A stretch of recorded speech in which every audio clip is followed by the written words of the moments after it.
Good evening. I'd like to call the City of Mount Vernon City Council meeting for June 23rd, 2021 to order. The time is now 7:05. Would you please stand and join me in the Pledge of Allegiance?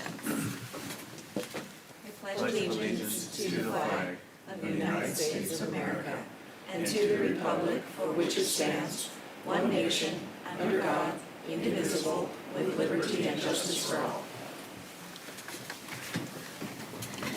All right, item C is our roll call of council members. I'll ask the clerk to call the roll, please. Councilmember Eaton. Is excused at a conference tonight. Councilmember Brocksmith. Here. Councilmember Perez. Here. Councilmember Hudson. Here. Councilmember Holst. Here. Councilmember Molinar. Here. Councilmember Morales. Present. All right, thank you so much. Under consent agenda, we have items A, B, and C. It is council meeting minutes, payroll checks, direct deposit checks, wire transfers, and claims. So moved. Second. Richard, sorry, I didn't hear that. So moved. All right, thank you. A motion by Richard and a second by Iris. All right, thank you. All those in favor, please signify by saying aye. Aye. Any opposed, same sign. Motion carries, thank you. All right, under reports tonight, we have our committee report for our Finance and Parks and Enrichment Services Committee, and I'll turn it over to Councilmember Mary Hudson. Mary. Thank you, Mayor. Tonight we met here in this room. It started about 6:05, and the first thing we did was, of course, approve our meeting minutes from our last meeting. Then opened it up to Finance Director Doug Valesky, gave us an update on an OpenGov budgeting software that we're interested in pursuing.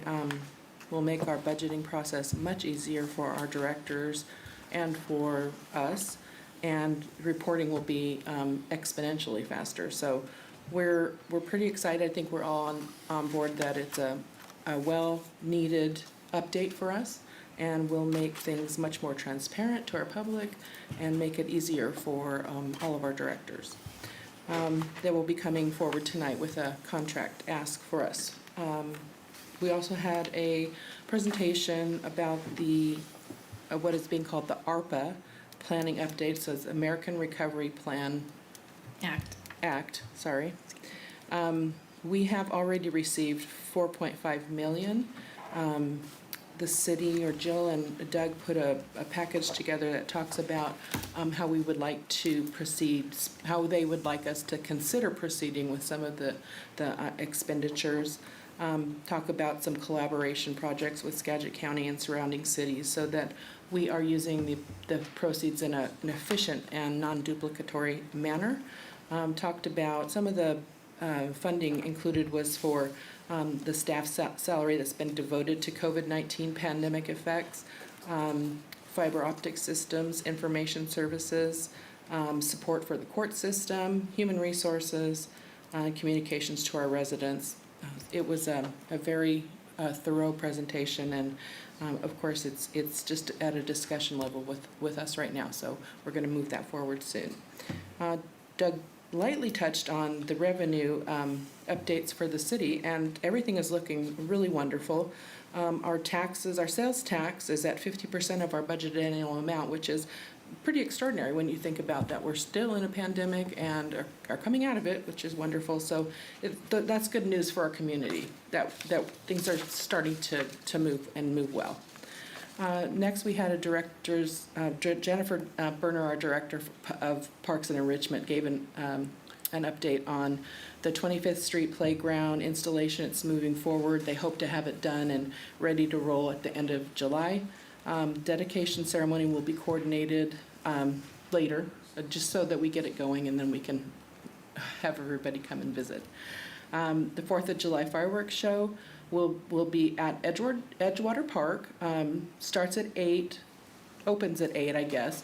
Fireworks show is at dusk, so 10, 10:15, depending on weather, I guess, too. If we have a cloud cover, it could be a little earlier. We don't want a cloud cover, though, so just FYI.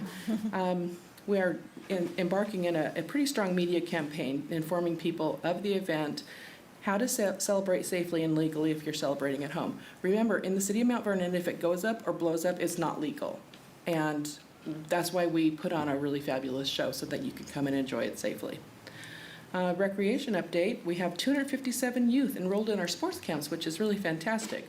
Of the 17 camps, 11 are at capacity, which is fantastic. So there are some camps still open and some spots still open. So if you want your children to get involved in that, please make sure you contact the Parks Department pretty soon. There's a volunteer work party at Kiwanis this Saturday, 9:30 to noon, dependent on the heat. If it gets too hot, they'll cut off earlier, but they are trying to bribe you with Otter Pops and water, but Otter Pops especially. Our next movie day is at Skagit Valley College on Friday, July the 2nd, and very appropriately, the movie they're showing is Independence Day. That's a fun movie, and families would enjoy it. And the last thing we talked about was the Little Mountain Bike Skills Park. It's nearing completion of the first phase of trails and the bike skills zone, and they're preparing for a grand opening celebration for late August or early September. And that was it. We adjourned our meeting at 6:58. All right, thank you so much, Mary. Item B in our reports is our community comments, and if there's anyone here that would like to make a comment, you're welcome to step to the podium at this time. And seeing none, we'll close. We're still carrying on the remote ability to make public comments. I'll ask staff if we receive any public comment via email or phone. All right, so moving on. Item C is council member comments. Any council member comments tonight? Richard, go ahead. Thank you. I'd like to just share an update with my fellow council members and the general public that we had our first inaugural meeting of the Skagit Housing Coalition last week. It was very well attended, somewhere north of 40 folks that represented folks all across the spectrum of housing interests, for-profit, nonprofit, housing developers, financiers, realtors, community advocates, service providers. We had some breakout groups and talked about what they needed for a group to attend a group and for a group to be like that could be successful. And there was definitely a lot of interest in having continuation of that and maybe even formalizing an organizational structure. And so we're talking about whether or not that should be a developer-funded, nonprofit type thing or governmental structure of some type. And then we also talked about what future agenda topics might be, and some of the ones that rose to the top are things like shared policy needs important for the group, zoning comprehensive plans and affordable housing, building community support for housing, and local funding options like the House Bill 1590, which is a nice segue for our guests who are here today. They'll tell us a little bit about what went on in the legislature this year. So just wanted to share that with you all and invite everybody who's interested in housing development across the spectrum of subsidized or market rate housing to join us for our next meeting, which is July 20th, again from 1 to 2:30 in the afternoon. I know that makes it hard for folks like Gary who are hardworking all day long every day, but we'd be happy to share and the meetings are videoed, so you can go back and enjoy them after the fact if you'd like. So again, that's July 20th, 1 to 2:30. Thank you for the time. Okay, great. Any other council member comments tonight? I'll have a few. Okay. Thank you. Go ahead, Will. Thanks. I just want to take the time to say happy belated Father's Day to all the fathers that are here present, all the ones that are at home, and everybody else elsewhere. Thank you for raising us, and to our fathers here as well, for keeping a good head on our shoulders.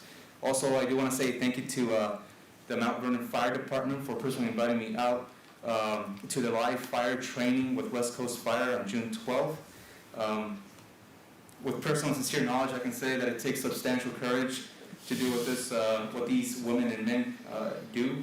I was in a smoke-filled, darkened room with flames waving above my head and tremendous amounts of temperature, and I was very fearful. I'm not going to lie, this was considered a training for them, not for me.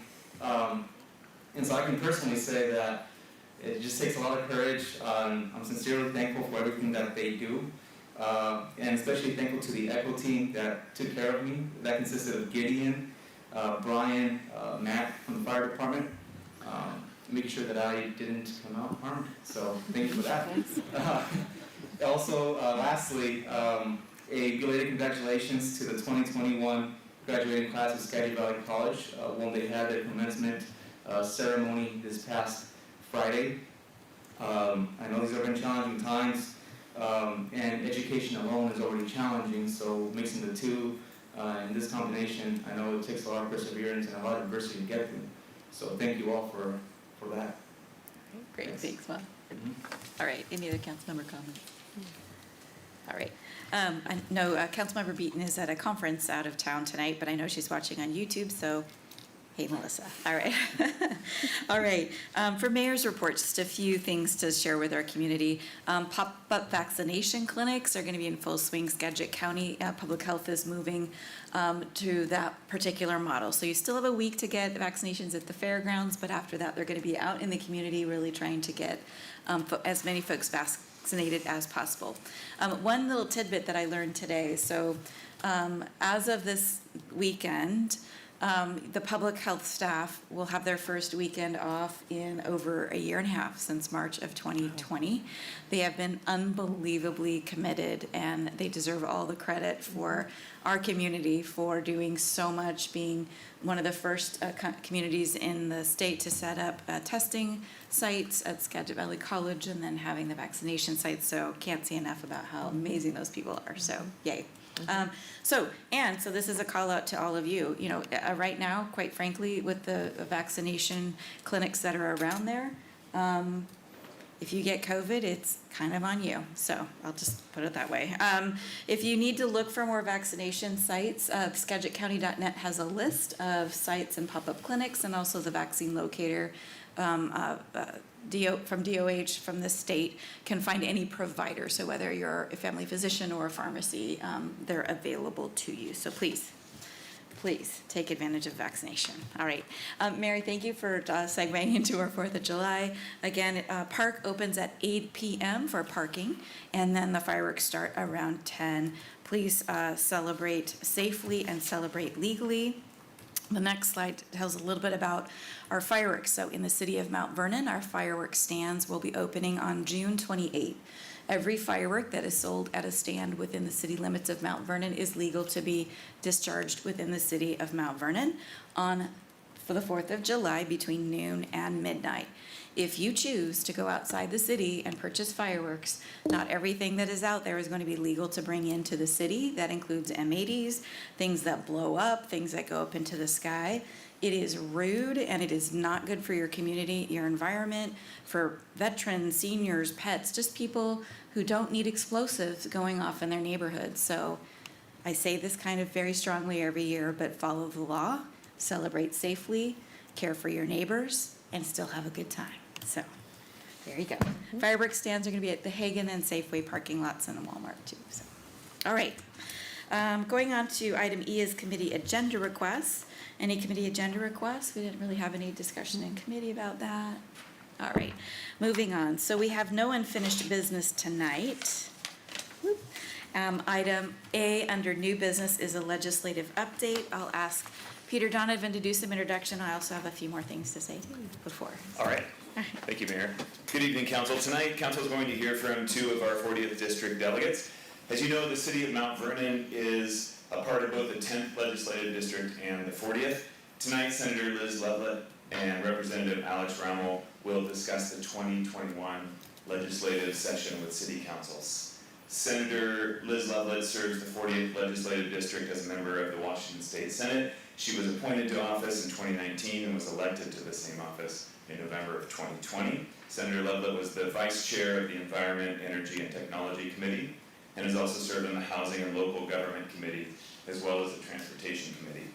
Representative Rammel serves the 40th District as a member of the Washington State House of Representatives. He took office in January 6, 2020, and was elected to the same office in November of that same year. He has served on the Environment and Energy Committee, as well as the Finance Committee, the Rules Committee, and Transportation Committee.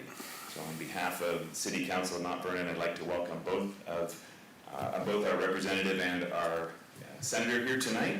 And Mayor, did you have? something like that. Yeah, maybe as they're making their way to up, I wanted to just really acknowledge our 40th district elected. So they have all three of them have received the Association of Washington Cities City Champion Award. Only a handful of legislators receive that every year, and so Senator Lovelet received that in 2020, specifically for being a city champion and co-sponsoring the AWC's Priority Transportation Bill, looking to improve and expand cities' local transportation revenue options.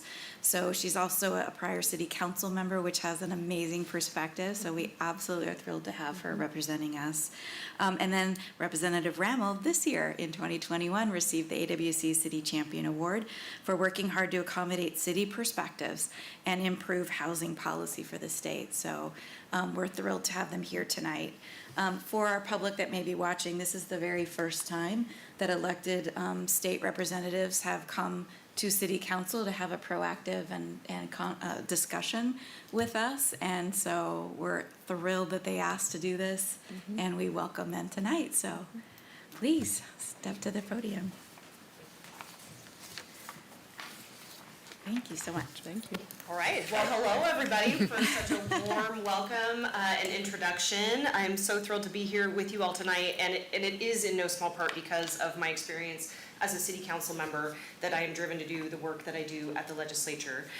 So a couple of clarifications. So I am still the Vice Chair of Energy and Environment and Technology, so that's been quite a wheelhouse of work this year. But one of the things I was really excited to take on is leading up some of the efforts on the local government side for the Housing Committee, which is a new assignment for me. Additionally, I've been thrilled to bring on Representative Rammel and Representative Dave Paul to join me as the chairs of the Ferry Legislator Caucus. So we're really trying to dig in on issues around capitalizing our vessels, making sure that we have county ferries that run as well. So a lot of different things that tie in our area. And then I'll pass over to Alex to just do some introductory. Well, thank you again for the invitation to come tonight and to connect. I hope to have continuing and ongoing dialogue with all of you as we're working to do our best to represent the values of the whole 40th district. So the Democrats started off this year in the majority in the House and Senate with 4 goals. And I believe that we've made significant progress in advancing all of those goals. So of course, public health response has to be at the top of the agenda this year, of course. Responding to the economic fallout from the pandemic, the lockdown, et cetera, was also, of course, a priority. Democrats prioritized confronting our climate crisis this year, something that we need to continue to make progress on every year now and into the future as we continue to address that ongoing set of challenges. And then the other priority that we set this year was confronting racial injustice that was so clearly on display last summer, and the need to respond not just in the criminal justice field, but across a whole range of places where it's been increasingly apparent that our society isn't equal for everybody, and we need to do a better job on that. So those were kind of the priorities that we set about with for this year. And just speaking for the 40th District, Deborah Lekanoff is not able to be here today, but she sends her best and hopes to be here next time. And I think the three of us really try hard to collaborate, coordinate on all of our priorities as we're thinking about legislation that we want to bring forward, working to make sure it advances in both House and the Senate. We're trying to be strategic about where we ask for assignments on committees so that we can be representing the needs of the community across as many different issue areas as possible. And then, for constituent work, our teams are on chat with each other continuously throughout the day. So there's really no wrong door. If you reach out to one of our offices for help and somebody else can help you better, you'll get to the better help right away. And I'd just like to put a plug in for those three. So this is Jordan in my office, Amanda in Alex's, and Kaylee in Representative Lukanoff's.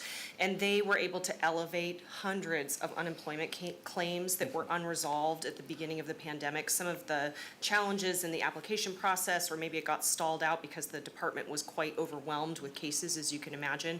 And so it fell on our LAs to be able to help elevate those cases and get people's claims to resolution, and they really helped countless families throughout our area, and I'm really proud of the work that they did in our offices to support the community in that way.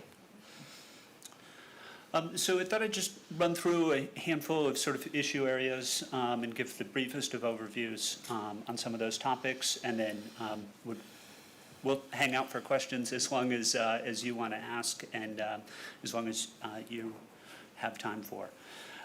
So just starting off with a few of the local budget priorities, just wanted to highlight some things here in Mount Vernon and Skagit County.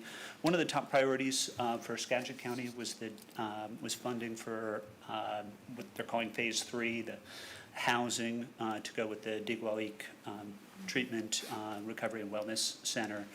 Although it's not in Mount Vernon, those services are available to members of the community here who are in recovery, and that was a top priority, and we secured $4.5 million to begin construction on the housing need there. And I would like to put a thank you out there to Senators Wagoner and Muzal from the 10th and the 39th District who serve on the Ways and Means Committee and also help champion the funding for the Digwalik Wellness Center. Yeah. We do a lot of bipartisan work in that field. When there's something that's good for all of Skagit, we really try to put our heads together and make sure that we're solving problems collaboratively. Mm-hmm. And on the House side, Reps Gilday and Paul were also super helpful and signed on to support that. So just a couple of other priorities here locally. Funding for the Skagit County Morgue is not the most exciting thing, but it is important, and we were able to work together to bring in funding for that. Capital investment, and then the capital investment for the Mount Vernon Library program, including the at least preliminary funding, still working on the rest for the on-site electric vehicle charging infrastructure. And a shout out here to Mayor Boudreau, who is a fierce and relentless advocate for the capital needs in her community. Yeah. And so just want to put a shout out because we do try to really keep our door open to make sure that you all, as your ability to lift up what you're hearing in the community and bring it back to us, and sometimes these very just practical considerations that might have missed our radar. It's so great to have this relationship built among our local electeds to be able to continue to elevate those shared goals and priorities. So just kind of running through a few other priorities. Early childhood education was something we heard over and over and over in talking with the business community, Skagit County, and really throughout the district, that it's hard to send people back to work if childcare isn't available, and especially during the pandemic, that has really been highlighted. So we're proud to pass the Fair Start for Kids Act that makes capital investments in new facility, helps with the reimbursement rate and training so that we can get the workforce that's needed to really make our childcare, early childhood education and childcare systems work in Washington State. And as you can imagine, that disproportionately impacts women, particularly single moms. Women were leaving the workforce at 4 to 5 times the rate that the men in their households were. So I think it's really important to just underscore how deeply embedded in the ability of women to participate in the workforce childcare is, and particularly for those early years where it's just incredibly challenging to find infant and toddler care in our communities. So it was good to hear a little bit of fiscal report here locally. It sounds like similarly to Washington State, Mount Vernon is looking better than we were last summer. But we did still prioritize passing some local government fiscal flexibility. Mayor Boudreau, thanks for your comments on that last summer when we were talking about that. And so that will allow just a little bit more flexibility investing some of those local revenue sources that sometimes if you can free money up can make it a little bit easier to balance a budget in a difficult year. And so that flexibility will be present for, I believe, the next 2 years. And I mean, there's a good news message here around the operating and the capital budgets, as you guys have kind of heard by the different things that we've detailed both here and in our legislative updates. But one thing I want to make sure to caution our rosy outlook on is on the transportation budget. It took a really massive hit due to decreased toll revenues, decreased ferry ridership, decreased gas tax. And so while the other budgets were quite robust and had that infusion of federal dollars that were going in to help augment some of these one-time expenditures, the transportation budget is gonna need a lot of help and work over these coming years. And I know that those infrastructure dollars are so key to what you accomplish here at the local level. So we'll be keeping our eyes on that, knowing that there's probably some challenging decisions ahead of us as we figure out what the next transportation budget is going to look like, and really have to stare in the face our revenue sources in times of great challenge. So. If anybody has friends in the federal government, now's the time to let them know that infrastructure package is sorely needed. Yeah. So the other priority, we just wanted to mention housing affordability. I think we're probably all very much on similar pages about the scale of and the urgency of the need. This year, when we began the legislative session, there were something like 250,000 people behind on their rent. And if the eviction moratorium were to end suddenly at that point, many of those people would have found themselves facing homelessness. That eviction moratorium, I don't have any announcement on that right now, but what I can tell you is that we, as a legislature, made significant investment reallocating federal dollars that we had some flexibility on, but really prioritized helping folks get caught up on their rent, helping folks get caught up on their water and electric and utility bills. And that money is making its way out the door as we speak steadily. My hope is that it will get there before the end of the eviction moratorium for folks.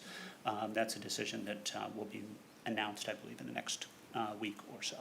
Yeah, and the central theme of organizing that particular piece of legislation was to keep people housed and to get landlords paid, because we don't want to have some big disconnect between the ability to keep people in their houses and the ability for people to keep rentals on the market. So really trying to be sensitive to those kind of underlying needs moving forward as we come out of the crisis.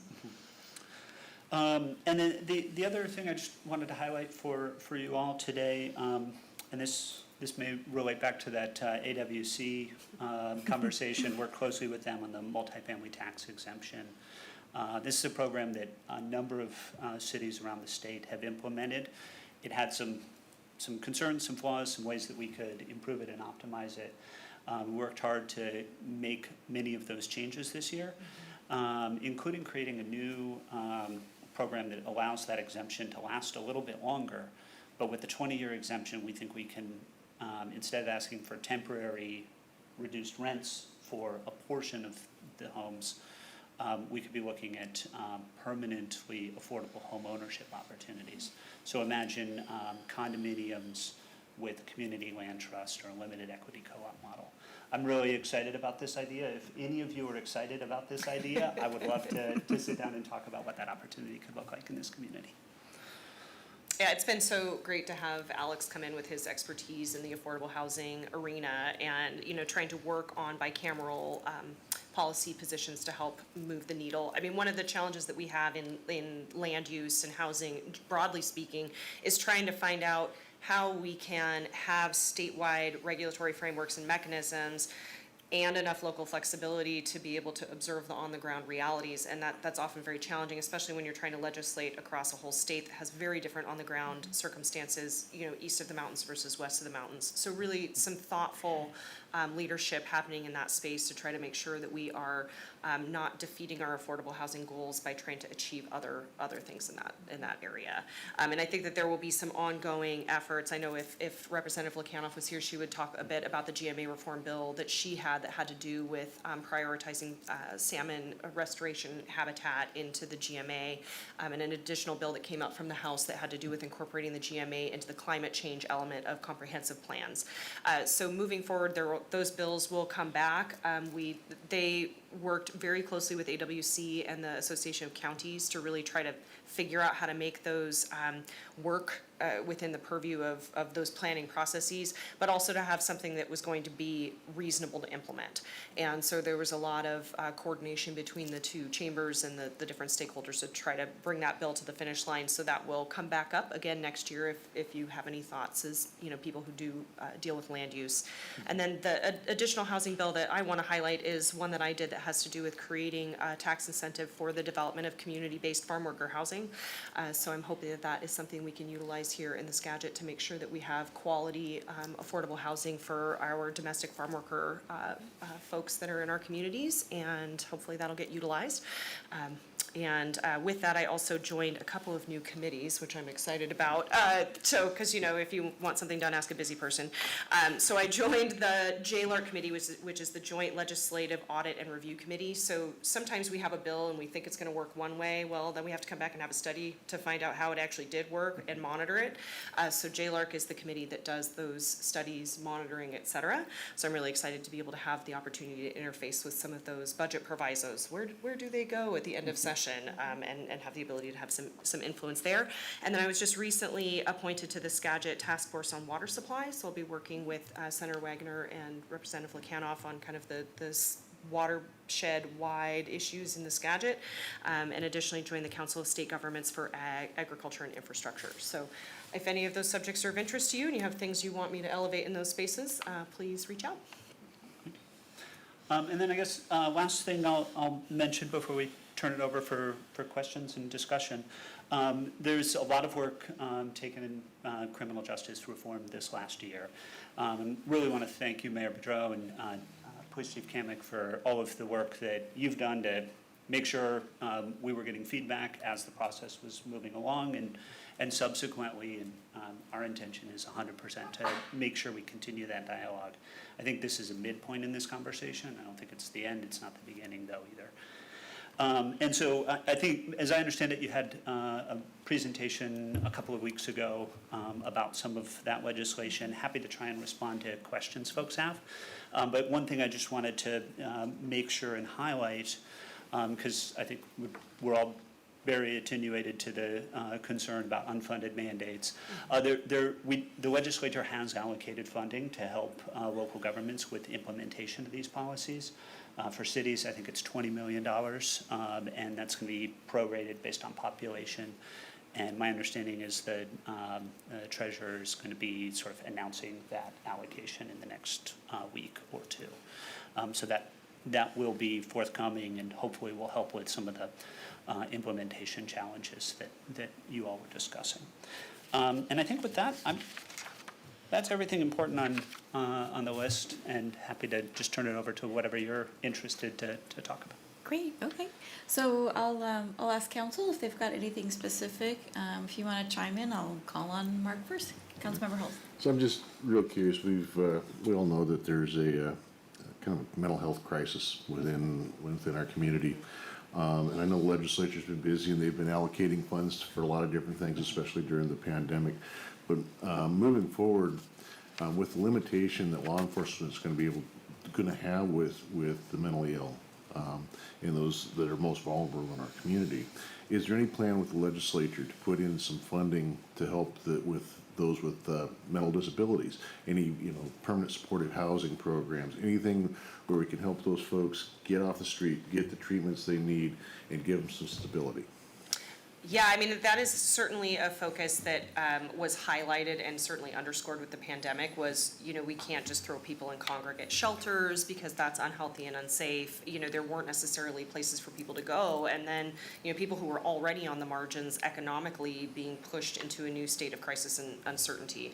So I know that Senator Cooterer, who chairs the Housing and Local Government Committee and works very closely with Representative Macri, who are just absolute champions on homelessness in the legislature, are working towards what they're calling functional zero homelessness.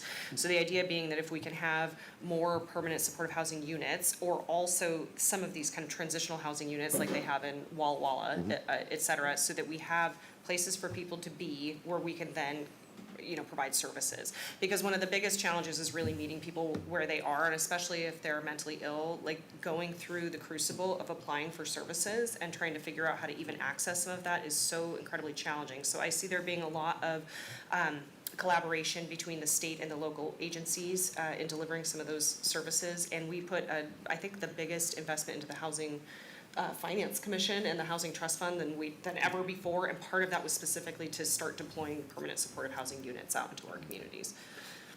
So I know in Mount Vernon, we've got an embedded social worker. We're partnered with Skagit County. And, it's one individual that's working with people out on the street. She's able to provide a lot of services for folks, and be able to help them through those processes so that they can get the support that they need. Right. Of course, that's very limited. That's one individual kind of taking care of Mount Vernon. Right. The need's greater than that, so if we could look at those kind of programs where we can actually have some social workers or people on the ground that are actually helping find what those needs are, and with the knowledge of the services that are available and where to go to look for those services, I think it'd be fantastic. Yeah, absolutely. And a couple of things in terms of things that are coming down on the horizon.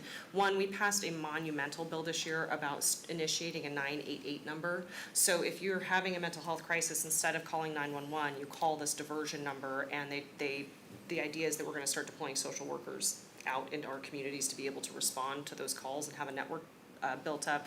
That's achieved through a 50-cent or 40-cent a month surcharge on cell phones in order to have this up and running, and it's supposed to be going within the next couple of years, because we're finding exactly that. Our EMS workers and our police are having to be kind of frontline social workers with folks when they're in their time of need, and that's not the way our system is built to be set up. And we have a similar crisis in our schools, quite frankly. We're expecting our school districts to be able to deal with all of the kind of mental health challenges that are out there with our kids, and they don't necessarily have the resources to deal with that either. So, I'm hoping that we're gonna just continue to get innovative, to listen to people who are on the receiving end of these treatments, to find out if they're relevant, are they working, are we having the success that we need? And so there's still a lot of moving parts, so. Appreciate your work on that. Okay. Other questions? I do. Oh, Mary? Okay.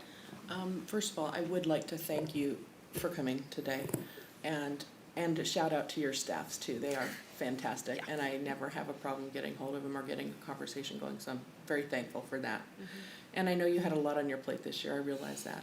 I'm glad you brought up the criminal justice, because we did have an excellent presentation from Chief Kamek a couple years ago, and it was very eye-opening to us about some of the things that are going to need to change and how that's going to impact the city financially.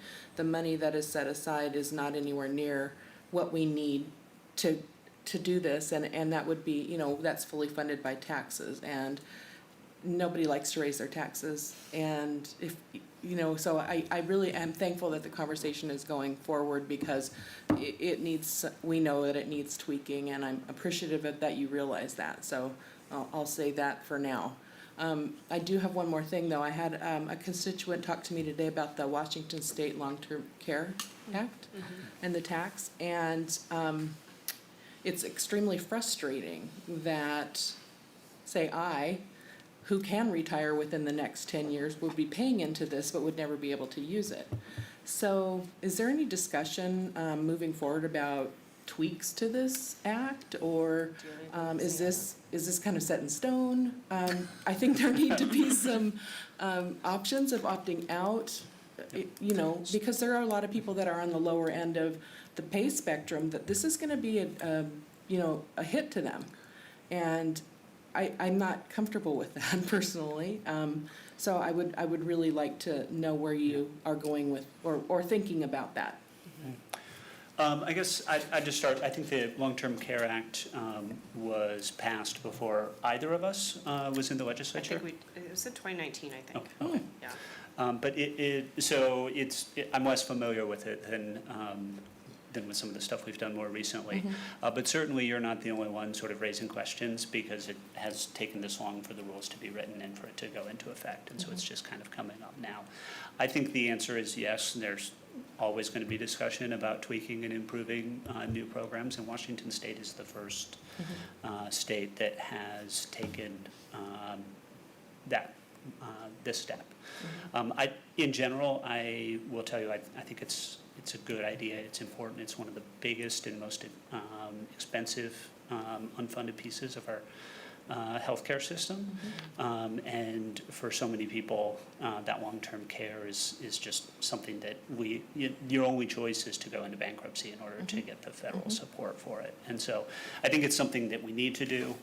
Absolutely open to talking about how we can improve it. I guess the other piece I would say is just we have an upside-down tax code, and so I kind of do appreciate the fact that it's a payroll tax, which has a more progressive element to it, meaning those who are paying higher payrolls are the ones who will be contributing the most to the system, and I think that is a more fair way to raise the money. But your point about paying into a system that you may never be able to benefit from is a good one, and I definitely will take that back and follow up with you. I think that it would be nice, and I don't know if this is even possible, but could we try to fix the long-term care situation on the other side too? I mean, I know people that have parents in long-term care, and I know how onerous and expensive it is. And quite frankly, to buy long-term care insurance on the open market is prohibitive. So while I understand what you're saying about it, about the need for it, or the people are going to be able to use it, I'd like to see if there was a way that we could make it work, fix the system on the other side, not always tax workers. Because like I said, there are people that make lower incomes that are going to have to pay this tax. They're not going to have a choice. They have to pay it. So that's just more money coming out of their pocket. So anyway, I appreciate the conversation. I just wanted to let you know what I was hearing. Oh, certainly, and we did hear that back too about, for folks that had other retirement accounts and savings and other, exemptions that they wanted to bring into play. But my understanding is that the private insurance market for this particular, tool is not very mature and very prohibitively expensive. So, but to your point, I think if I could send a note home about the affordable housing task force that you have going, senior housing in particular is one of the most crucial and kind of underfunded places that we have in terms of need out there in the community. It's just so many people that are not maybe able to age in place and need some other outside options. Okay. Other questions? That's a good segue to mine, thank you, in that mostly I just want to thank our representative senators from 10th and the 40th and helping find solutions for creative housing approaches. And so there's a whole coalition, get a set of allied groups here in the Valley who are working on not just the housing trust fund normal routes that people go through housing assistance, but trying to find creative funding models. And we're close to announcing a new project and several more that are on the back burner. And I wanted to thank Alex for coming to Community Action, to our Community Relations, Education, and Advocacy team, and really sharing with us some of those inside baseball bits of information about pots of money available to the Department of Commerce to look at pre-development funding for project ideas. So acquisition, infrastructure, and design, I think, are the things that the Department of Commerce is working on through a application process, I think. So just that, if you could continue to bring those bits of information to us and help connect the dots of what you're doing at the state program, so that our little local efforts can actually find traction and address the small barriers that would allow us to get to scale on things like public-private partnerships to get more housing in place, that would be great. So thank you so much for your advocacy.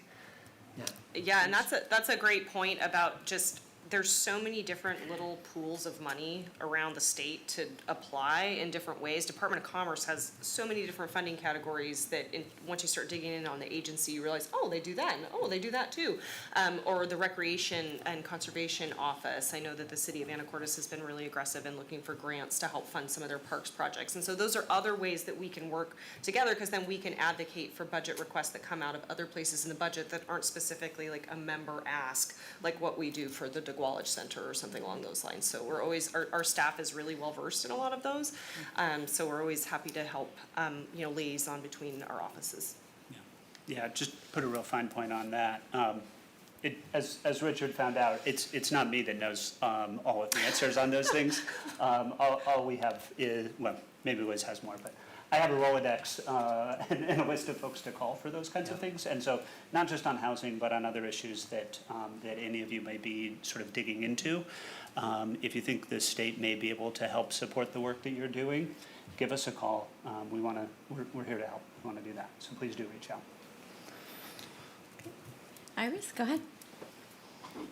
I just personally, I would like to thank both of you for being so reachable when members of the community here in Skagit and Mount Vernon specifically for our farm workers, families, when during the pandemic, I really appreciate it from the bottom of my heart for you being so able to advocate for the nonprofit organization, those small organizations here in the Skagit, helping with housing resources for the most vulnerable we have in the community.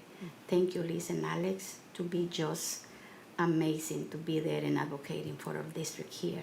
And those organizations, when they have your phone call, when you call back, they feel so appreciated. And you have done a lot there, and I just wanted to acknowledge what you're doing there. Thank you very much for representing us in Olympia. Absolutely, and a big thank you to Representative Lukanoff. She does such a tremendous amount of work in that space and was integral in getting hand sanitizer out to the fields during the height of the pandemic last year and other things like that. And I would also like to plug that Washington State just passed an absolutely historic bill around authorizing overtime payment for agricultural workers, which is, for those of you at home that are not aware, they could work 80 hours in a week and they'd only get paid for 40. So there was some litigation that was going on, and this protects farms, it protects farm workers, it makes sure that everybody is being, paid for the work that they put in, and that was a huge step forward for many, many people in our community here. Thank you. Great. Other questions from council members? Okay, I'm going to chime in now. Okay. And thank you for spending the time. So a couple of things too. Yes, Representative Lukanoff's done amazing work. She has also had the City Champion Award from AWC, and I need to look in the spreadsheet because I have a feeling your district is the only district where all of your representatives have had that, which is amazing. Okay. We work with them all the time. That's so cool. So and Senator Lovett, you had this. You said something in our kind of check-in calls, which is another thing that has never really happened in our district, where during session you've got you're touching base as you go through, and you said, hey, find the program that I can advocate for, and so that's how I think you were able to bring home the library funding project for us.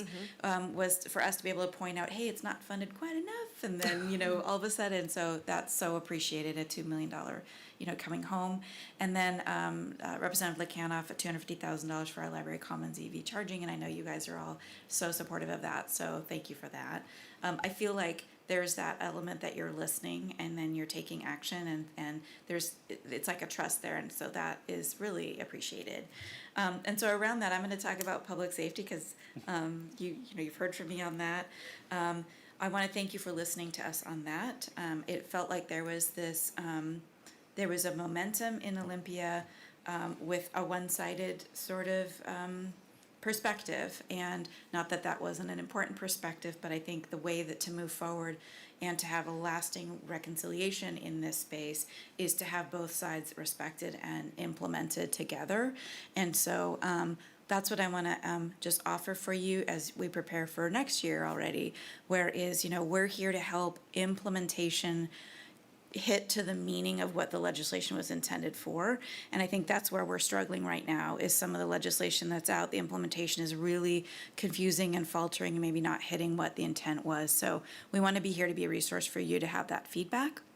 And one thing I want to ask is, I think there's been some talk about, we're going to come back with even more accountability for law enforcement. I'd like you to think of it a little differently, and so bear with me if you don't mind. We look at what is being asked of law enforcement, and everyone recognizes, and Councilmember Hulse brought up, mental health issues, folks that are on the street. That has been growing exponentially in the last several years of a symptom of not maybe taking care of it on this end, and it gets literally pushed down to 911. Who's going to come? Someone's got to handle it. So it's been law enforcement, it's been EMS, it's been fire. And so we proactively as a city stood up a social worker 4 years ago. We're the first small city in the state of Washington to do that because we saw that need. So we're here trying to innovate for a problem that kind of goes back a whole bunch of layers. So I'm going to ask that we focus on the mental health portion. Maybe do we need more accountability with a lot of the bills that were passed? Oh, maybe, I think we could talk about that. But really, should we not focus on the calls that they shouldn't be going on and asked to go on in the first place? And so what you'll find is our department is going to be bringing forth a plan for a layered police response in the city of Mount Vernon and Skagit County, where we want to send, similar to Cahoots, which I know you all know about, but it's a program. But I want to point out, that's coming from law enforcement. That's coming from a profession that has in some circles been demonized and criticized. But this department in particular got me really emotional when they came and said, we feel like we have to innovate and solve on our end. And I'm like, wow, these folks are having all these things come on them and the criticism, but they're literally going, but we're still here to serve the public and we're here to innovate. And so I'd really, really like to have that focus be brought on. Let's get them back to the role that they were originally created for and get that service where it really needs to be. And I feel like then the accountability question, doesn't that actually kind of diminish and go away? Because now they're doing what they were asked to do in the first place. So thank you for indulging me in saying that. But we're here to help with that too. And so more to come on that. I think you'll be really impressed by specifically what our department has done. I'm incredibly proud of them around that. Yeah, and I will say, I mean, we had the public safety listening tour that we did over this last interim that we were able to talk to Skagit County, Mount Vernon, Anacortes, Bellingham, really tried to talk to the jurisdictions about what the kind of practical considerations were around implementation. And we have gotten some assurance from Representative Goodman and Lovick and others who were primes on these bills to understand that there's probably some nuances that are going to have to be hammered out over time. But the thing I would underscore is that while we may not have this problem of systemic racism in this police department, it was absolutely something that had to be addressed as a legislature. 100%. And so that's kind of part of where we are right now, is that accountability piece needed to be addressed very head on. And, I think for what was resoundingly spoken of in all of those listening sessions was just how much our local police departments really try to not escalate, and that you guys do a really good job on training and managing staff and trying to get in there and help people in community-based ways. But we did have to set something up for the bad actors in this space because a lot of trust has been eroded over these many, many, many years. So I appreciate that we can continue to have this dialogue and know that there's work to still be done, but that we had some really pressing needs that needed to be taken care of for people around the state. Which we fully, wanted to support, and as an agency, our own officers wanted to support that. And so I'm just hoping that at this point now, let's go deeper, let's make more of a commitment, right? To go in the way we need, so. Yep, I agree with that. It's a both and, right? Yes. It was really, I thought it was great to see in that matrix that was prepared, so many of the places where the difference between what the policy that we just passed in Mount Vernon is, it's the same. So it really does seem like there is an alignment of intention on so many of those areas. And on the areas where there's still a little bit of disagreement, that door is absolutely open. And we, like was said, we met with the chair of the Public Safety Committee in the House. I had a good conversation with Representative Johnson, who sponsored a couple of the bills in question and is vice chair on that committee. And the door is absolutely still open. If there's a definition that's unclear or an unintended consequences from those bills, they want to hear about it. Like, we want to fix those things. It's the intended pieces that we just need to make sure we get right. Absolutely. And commitment's fully there to do that. Thank you. Thank you. I know that can be a tough conversation depending on how we frame it, and so it's been respectful from the representatives that I've been able to deal with, and so I really appreciate that too. So. Yeah. Okay. Sure. Really quick. On that topic, I know I speak for Chief Kamek. We would love to have you come down and spend some time with our police and go through I'm not sure I know the right term, but like Representative Lekanoff did, see what happens in this situation, what your police officers are doing and having to deal with. So that invitation, I know, is always open, and we would love it if you could find the time, which I know your schedules are tight, but if you could find the time, I think it would be illuminating and worth your time. So just know that invitation is always out there. Well, when Councilmember Morales was talking about doing his fire safety training, I got to do fire ops as a council member a few years ago, and it definitely ranks among my favorite perks of the job, I suppose. So, yeah, I would love to do a ride along, right? Sure.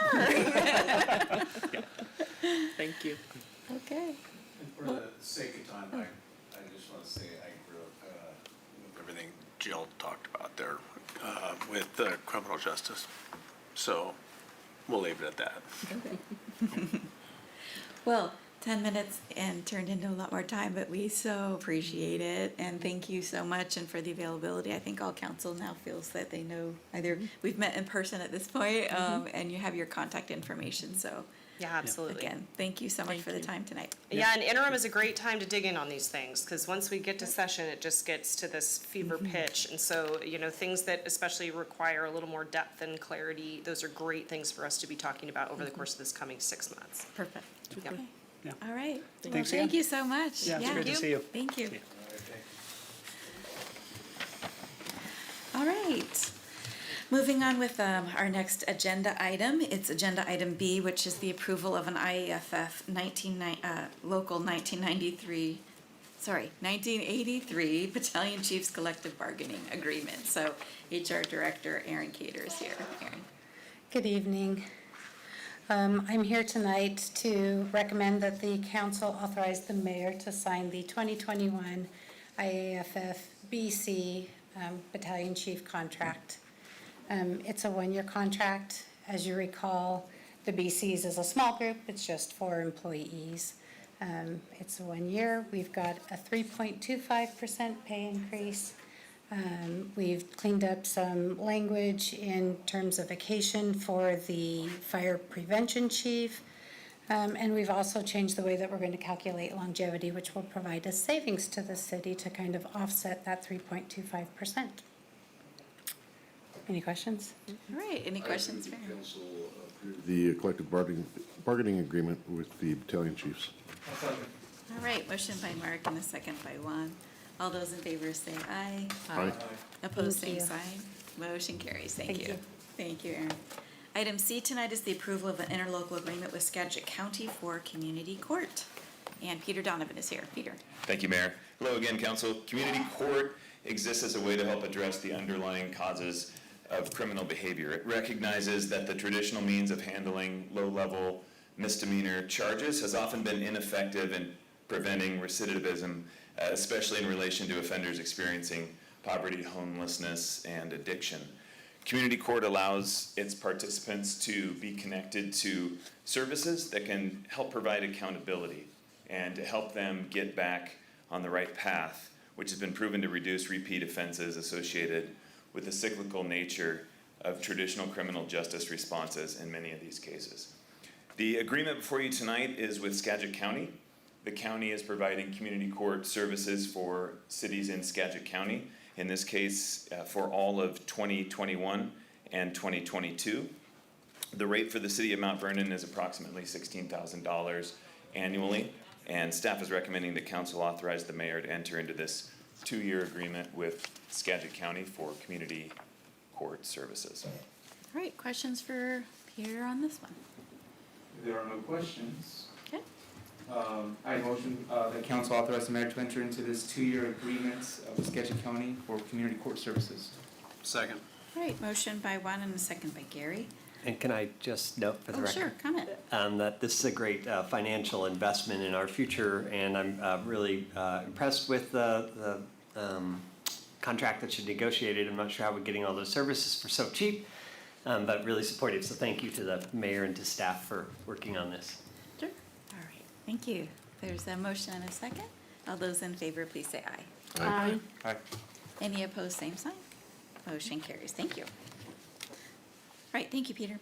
Item D is an approval of agreement with OpenGov, and our finance director, Doug Valesky, is here. Doug. Thank you, Mayor. Good evening, council members. First, I want to say I have so many important things to say tonight that I don't want to miss anything, so bear with me as I read this.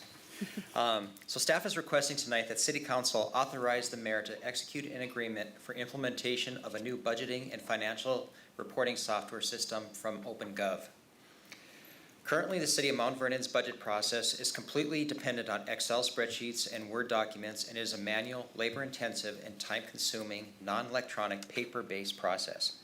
Any collaboration that needs to happen between management and/or their staff is done in a face-to-face meeting format.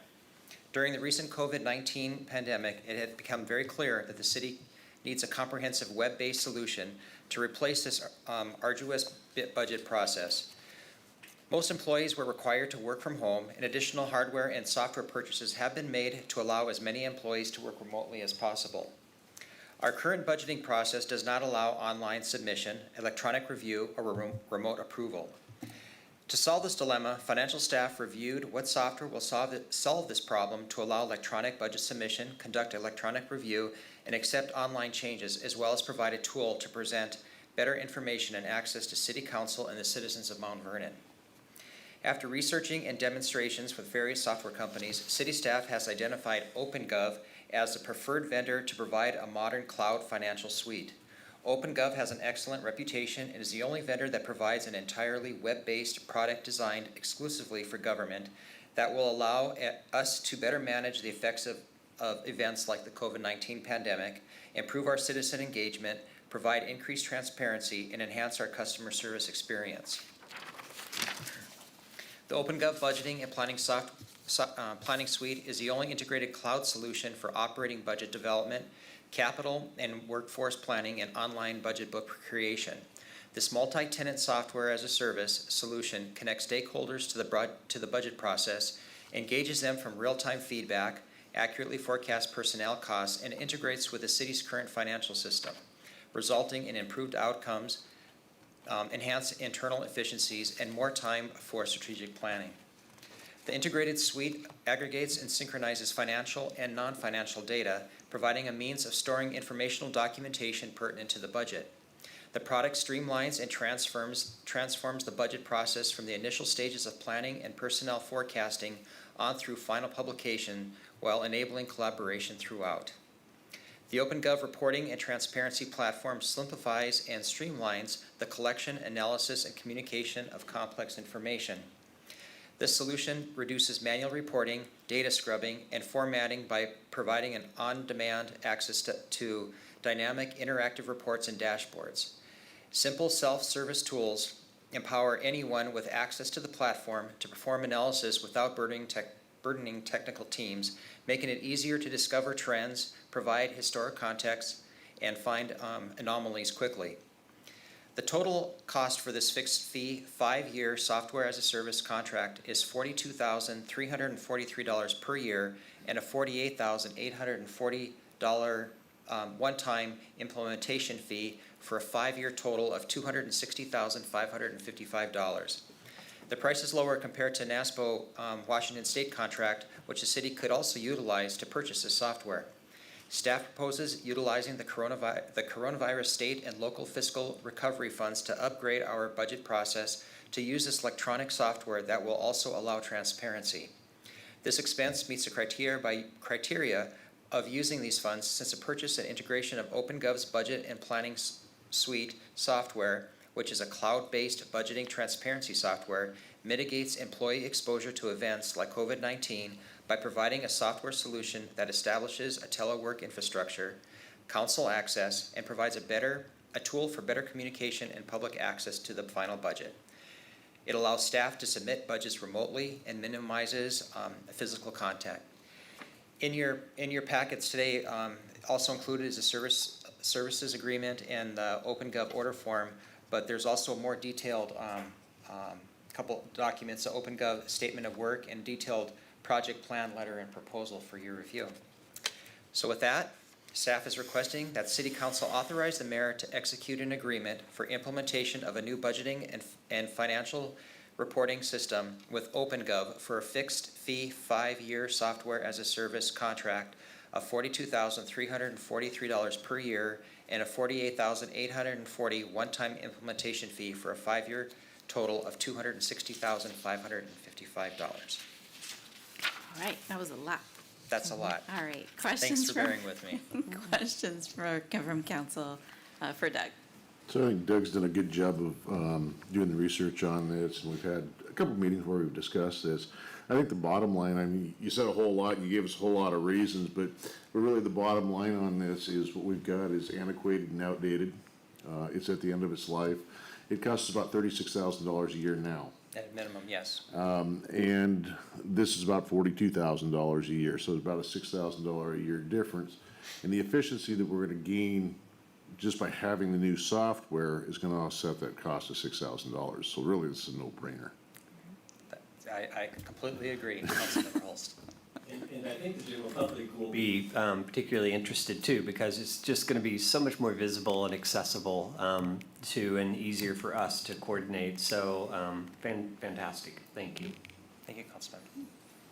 Any other questions for Doug on this? If there are no further questions or comments, I will make a motion for council to authorize the mayor to execute an agreement for implementation of new budgeting and financial reporting system with OpenGov for a fixed fee 5-year software as a service contract of $42,343 per year and a $48,840 one-time implementation fee for a 5-year total of $260,555. All right, motion by Juan, second by Mark. All those in favor, please say aye. Aye. Any opposed, same sign.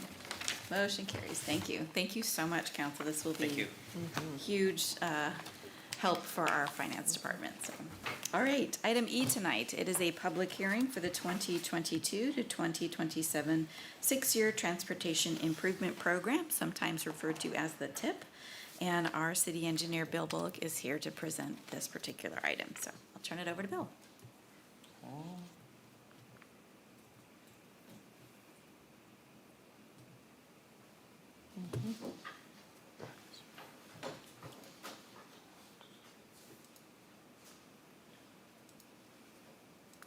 Okay.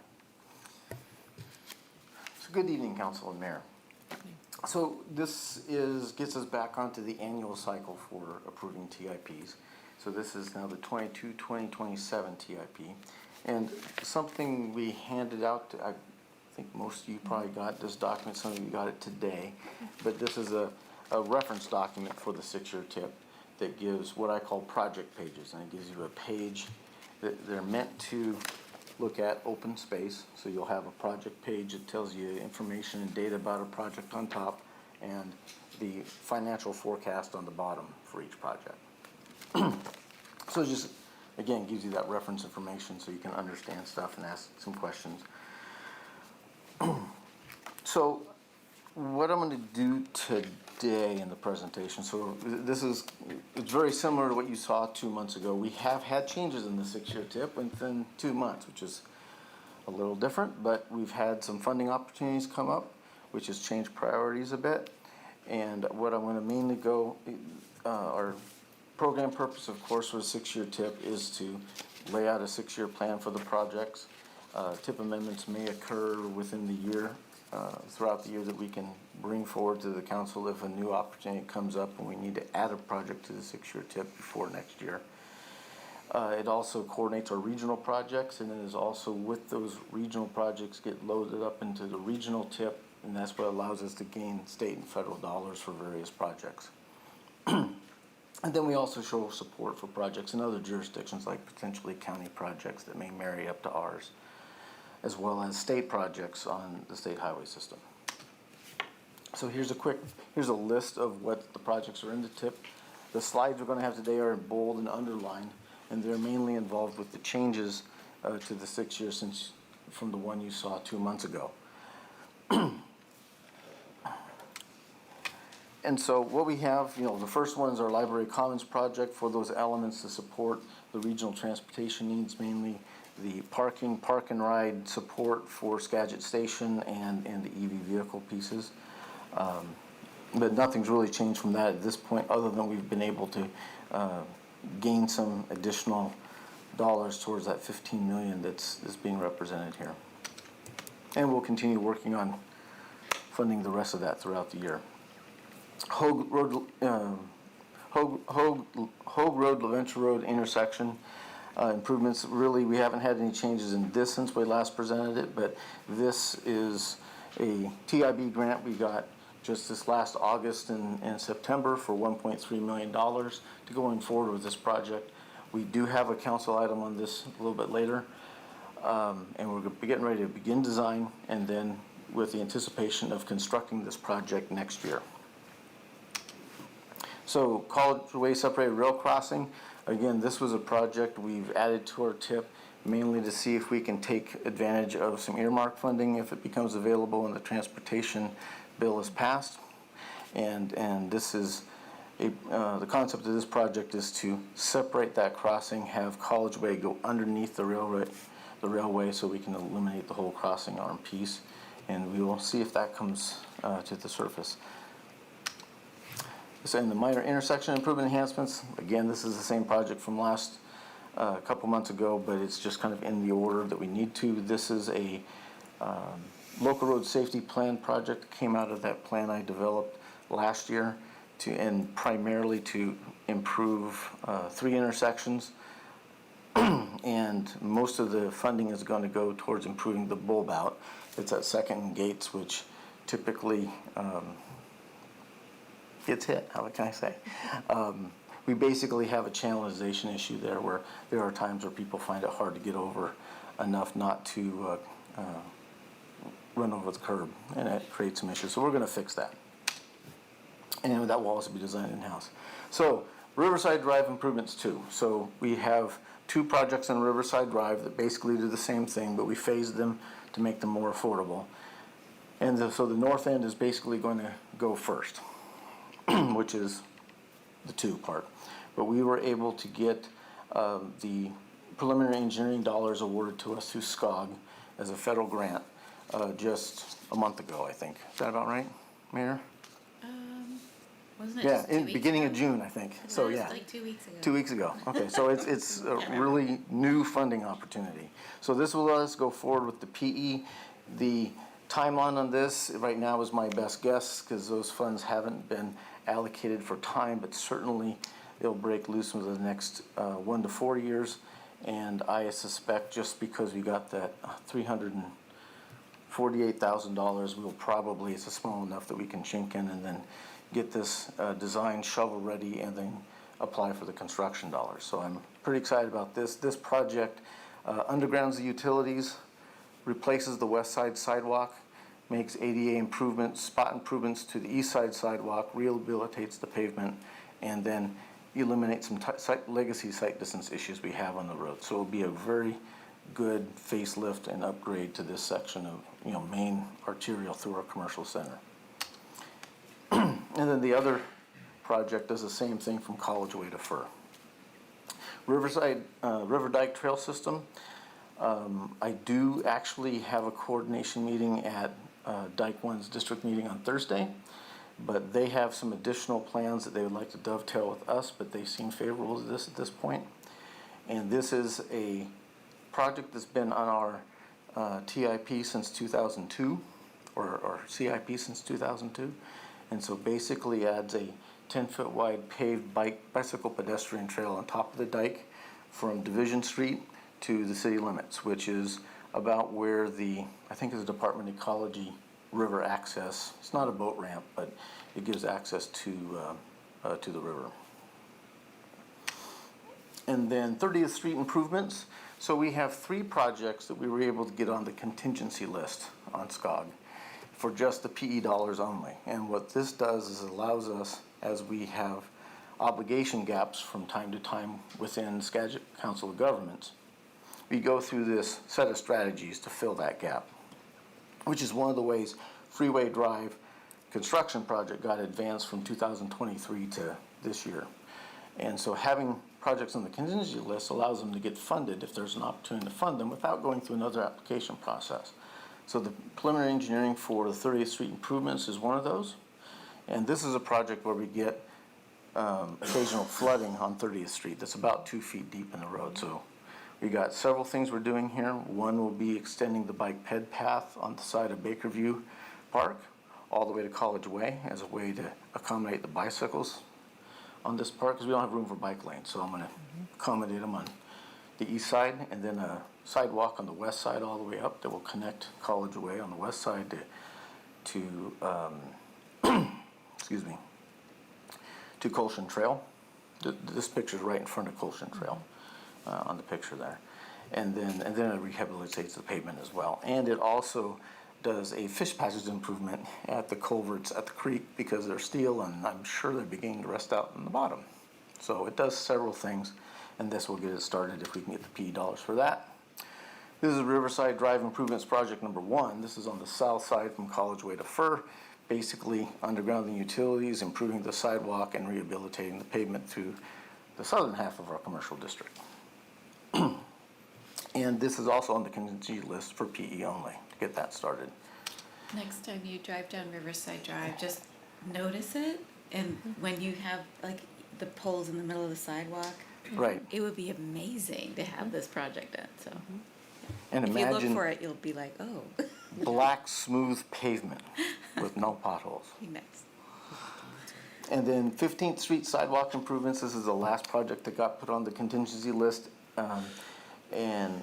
Where this is, and you can see in this picture here, that we have a new piece of sidewalk along 15th Street on the east side, on the other side of the hospital, where we have a medical office that was established some time ago, and they had to do frontage improvements, and you can see the difference in the width of the sidewalk from what the existing sidewalk is that's not ADA compliant.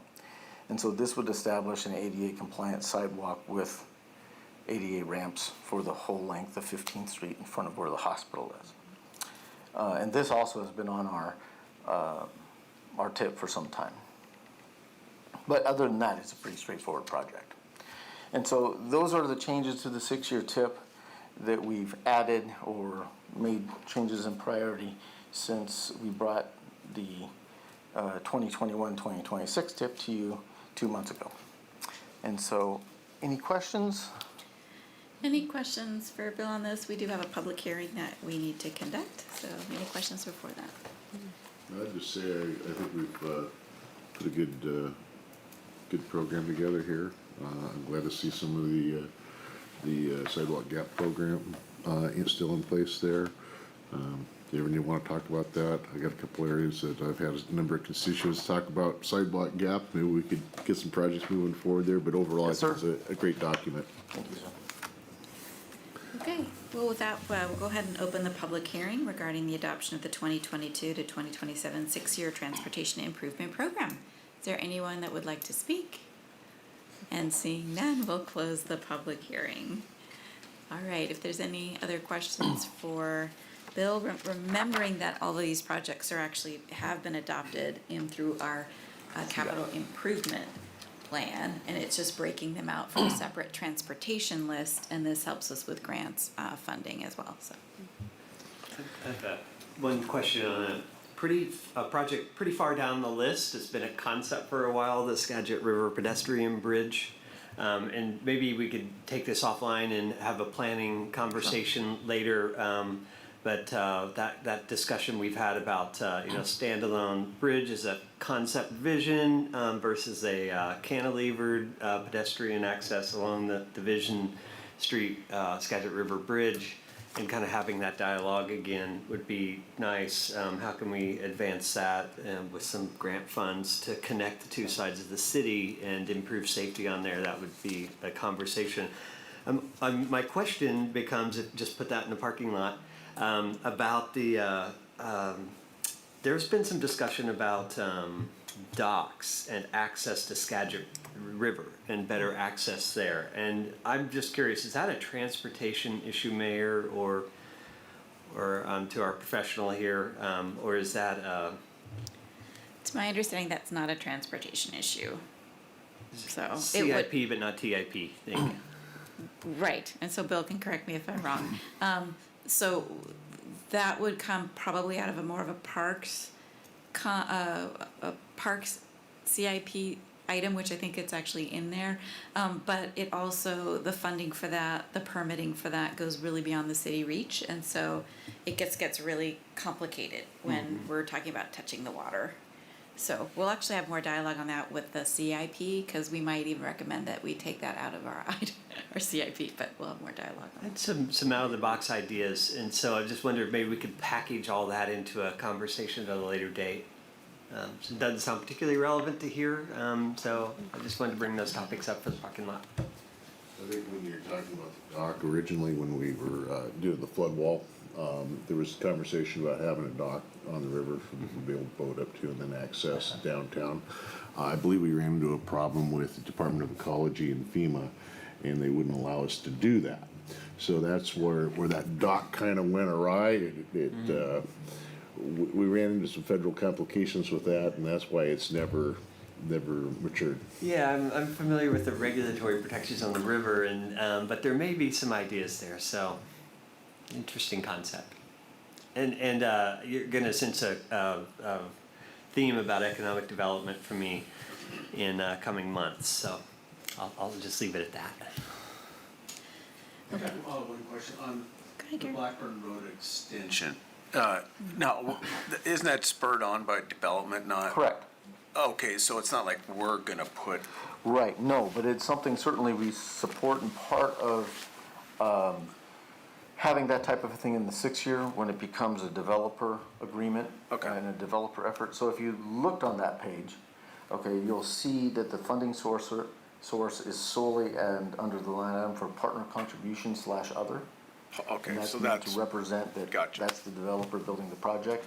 The other one that's like that is the 30th Street extension, which is the very next project in this book, is also under that line item too.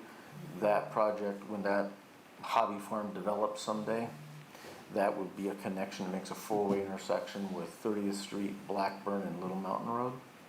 And so that will become part of their conditions of approval to build that road as an access into their development. perfect, thank you. So I would like to move the adoption of the Transportation Improvement Program through Resolution 995. Thank you. Second. Motion by Mark and a second by Mary. All those in favor, please say aye. Aye. Any opposed, same sign. Motion carries. Thank you. Thank you, Bill, for that. All right, item F is an amendment to an agreement with Puget Sound Energy. And Bill, this is yours as well. Okay, thank you, Mayor. So, we formed an agreement with Puget Sound Energy to provide the lighting fixtures and installation of that work on the Colson Trail project this last spring, actually, winter and spring. So we had two parts of that project. One was a contractor we hired to install the conduits, and then PSE Pole Services came in and installed the actual lighting fixtures. And this was the agreement that allowed them to do that. So, with part of that is based on the electrical tariff G, is how they determine what these what the regional rate charge. So there was a installation fee for the installation and the materials costs for the light fixtures, and then there was a monthly service charge. These aren't metered lights, so it's governed by that tariff, and it's a fixed fee. And between signing this agreement and time when we actually constructed it, they changed the tariff. So they adopted a new tariff in October of 2020. So there's a need to amend the agreement or revise the agreement with PSE. PSE, because of the work that Oceanside did, they're the ones that installed the conduit.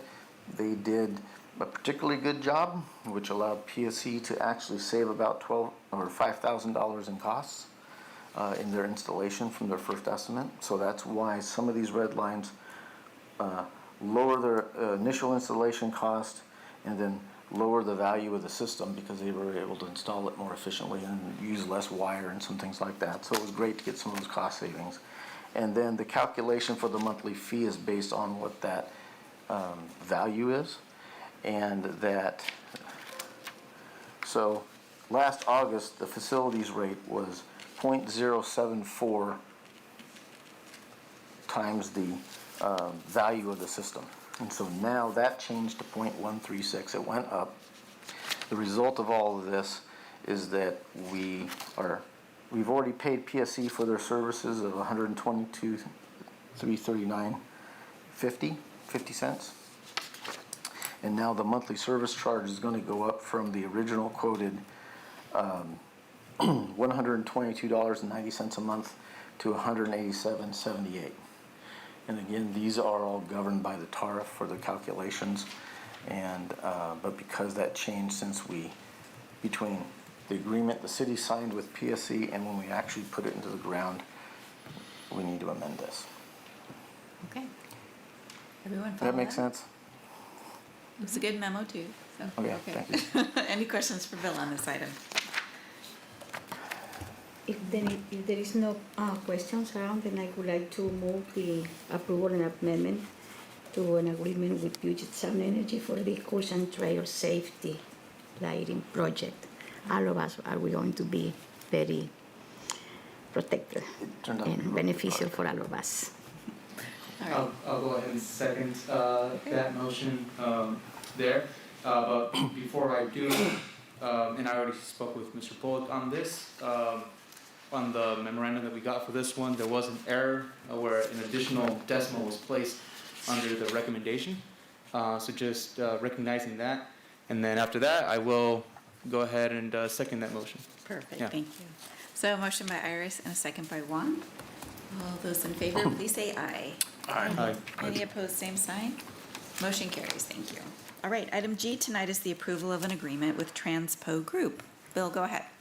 Well, as a side note to the Colshan Trail thing, I'm now working on 3 more phases, so we'll get that going sometime. So, so this is Hogla Venture Road. So we originally, with council back in March, council made a motion to allow the mayor to enter into a contract, professional services agreement with Reichert and Eby. They were our preferred candidate in our first selection. Reichert and Eby has declined a contract with us on some contractual terms they wanted changed. I won't kind of go into that, but working through Kevin, they basically sent us a letter saying we were going to decline signing a contract with the city. So we've gone to Transpo and asked them for a contract. They've agreed, and they'd like to start designing this month. Just as I described in my memo, one of the pieces here is that all of these 3 top firms that we shortlisted, we're all very close together. We're not accepting the second best or anything like that. They're really, many of these companies, you get down to nuances on who you choose. So Transpo, they're the ones that designed the Colshan Trail lighting for us. And so they are a premier company for installing intersections and designing intersections. The other piece with this is because we have 5 different right-of-ways to require on this project. And right now, until we get the survey, until we figure out who we need to purchase right-of-way from versus get easements from, the right-of-way component, we will be coming back for an amendment to this contract when we know exactly what that right-of-way acquisition work is going to look like rather than guess. So that will probably be about a $30,000-$40,000 amendment, but we have a budget from TIB, if you will, of about $248,000 for PE on this project. So just understand that when we figure that out in a couple months, and we will still try to get this to the point where we can go to add next February. So it's about 9 months, but they are certainly a top-notch company. I've done signalization projects with them before where we met that type of a time frame. So I have every hope we can do that with this one. Other than that, I will leave it to council for their consideration and answer any questions you may have. All right, any questions for Bill on this? I'd like to move to approve the mayor to execute a contract with Transpo for engineering design services on the Hogla Venture Intersection Improvement Project in the amount of $206,638. Thank you. I'll second. Motion by Mary and a second by Juan. All those in favor, please signify by saying aye. Aye. Opposed, same sign. Motion carries. Thank you.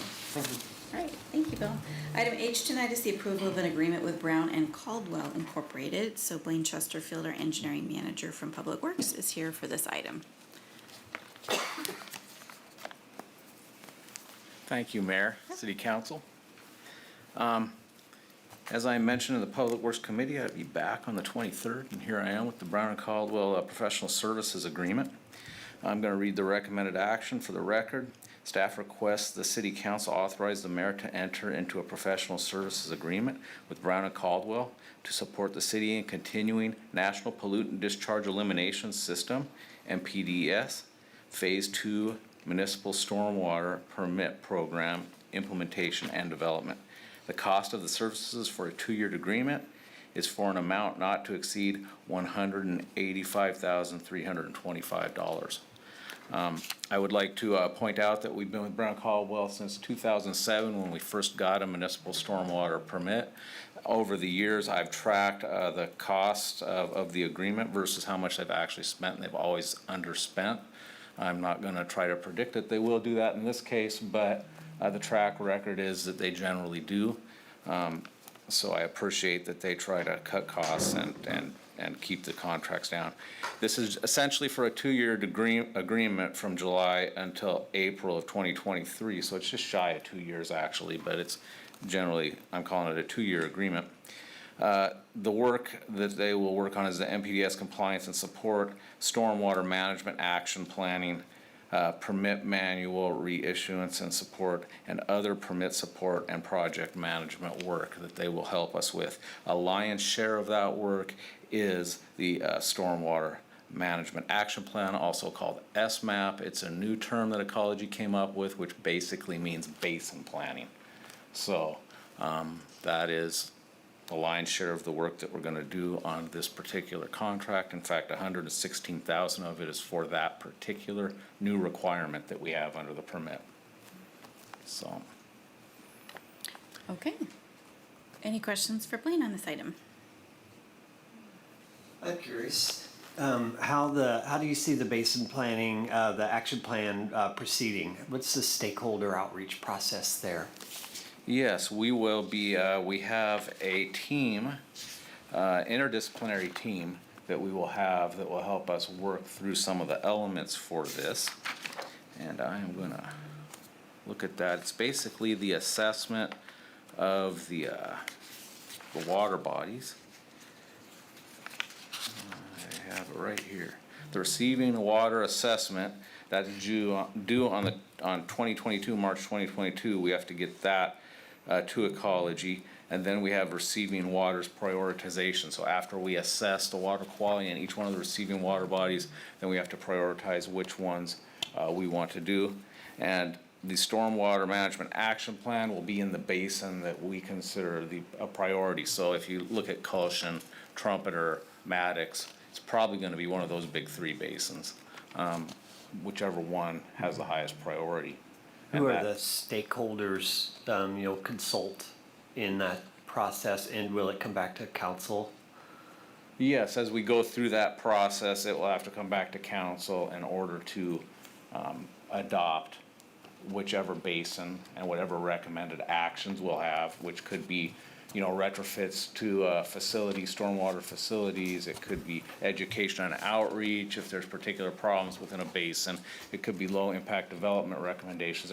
There's a whole slate of items we could choose from to put into a basin plan, and then we will bring that back to the council for adoption. And I am guessing off the top of my head that it'll be a public hearing at some point on that, but. Let me maybe answer for you, Blaine. So if you're looking through the scope of work that's attached to the council agenda item, we are contracting with Brown and Caldwell to do all that work. So it would be their responsibility to provide a list of stakeholders that they want to reach out to. If that detail is something that council wants to know, we're happy to send that out via email through the Brown and Caldwell contract. if that helps answer that question. It does. I think want to make sure that we're connecting, stormwater planning with management of fisheries resources and salmon recovery planning, as there's an awful lot of work out there as well. And I think these things work better when they're integrated. And I have 100% confidence that Blaine will make that happen. So I just wanted to ask the question and get educated myself. Sure, Yeah, but it and- sounds like you have some input on that, so I'm gonna ask you as a council member to send email to Blaine with some suggestions so that there isn't anything missed. Very perceptive. Yeah, thank you, Mayor. I appreciate that. Thank you. Okay, any other questions? Move to authorize the mayor to enter professional service agreement with Brown Caldwell. Second. All right, motion by Gary and a second by Mark. Any other questions? All right, all those in favor, please signify by saying aye. Aye. All right, motion carries, thank you. Oh, Thank you, Mayor, opposed, Council. same sign, but I didn't think I was, so, all right, motion carries, thank you. All right, our last agenda item tonight is item I, the approval of an associate planner position. Chris Phillips, our Development Services Director, is here. Hi, thank you, Mayor. Good evening, Council. As you recall, when I was hired about 4.5 years ago, there was some questions as far as assessing the department, seeing where we were. At that particular time, Council was very receptive to adding positions, and I was like, let's hold on for a second and allow the assessing to kind of go on. And you've been very supportive of our department in that regard with new personnel, but it was a very integrated and iterative process as we were going through and integrating software upgrades as well as personnel. So we're at that point right now where an associate planner position would be required. As you recall from last week's Development Services Committee meeting, we've conducted a strategic work flow analysis, which is basically a lean staffing process assessment that included breaking down performance factors for each one of the different members of my team, evaluating things down to a granular task level, and then figuring out what best business case models it was to assigning tasks within that particular group. We feel that, and Council was supportive of this, was by removing duties that the principal planner and the senior planner were doing that were associate planner-like work, it would allow them to provide more time and effort for more strategic thinking that would be supportive of the legislative piece of the work in the 3670 Alpha RCW piece. So with that, I am seeking your approval for the creation of an associate planner position and the funding strategy, which is going to be using development services, actual versus estimated revenues, as well as excess 2021 vacancy savings, pending your questions. All right, any questions for Chris on this? So Chris, I think we've had a lot of discussion about this, and I think I told you first of the year that we needed to be moving forward with that so we can get not only our legislative work done, because that's what part of the planning is done, but also the permitting and everything else that goes along with revision of city code and things on that order. So I'm glad to see you finally brought it forward to us. I know we had the discussion last week, and I'd like to move that City Council approve and fund the position of Associate Planner. I'll second the motion. Great, thank you. Motion by Mark and a second by Juan. All those in favor, please say aye. Aye. Opposed, same sign. Motion carries. Thank you so much. And the approval of the positions, thank you, Council, tonight. We're gonna go ahead and get recruiting out. It will be added to a list of budget amendment items that Doug will be bringing forward, probably by maybe not the 17th, but by the last week of July. We have several that are stacked up, so, all right. Thank you so much.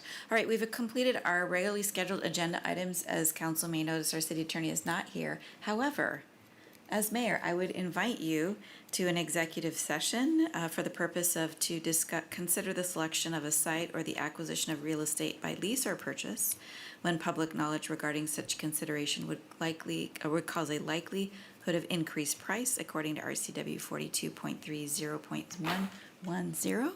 Estimated time 15 minutes with no action after. So with that. City attorney, we can't decline the invitation, but You can we can't- decline the invitation with the You mayor? can decline my invitation if you'd like to. All right, with that, then we're going to be adjourned at 8:44. Thank you.